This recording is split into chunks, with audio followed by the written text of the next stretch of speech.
In this video, I'm going to show you how you can upload files to Google Drive and then share the link. This will be a full tutorial, so here's what you need to do. So first, head over to Google Drive. To do that, just go to Google and then type in on Google Drive and click on the personal cloud storage and file sharing link. Then click go to Drive, and if you're logged into your Google account, it will take you straight into Drive.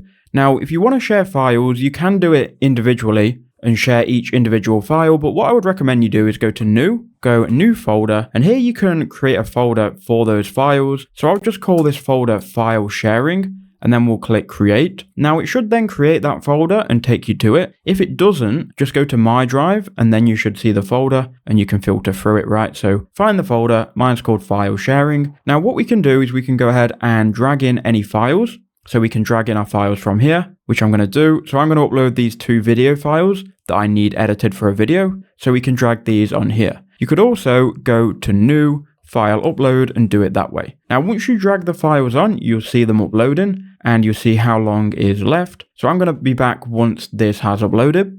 So now those files have uploaded, you can then right click on your file sharing folder or whatever it's called.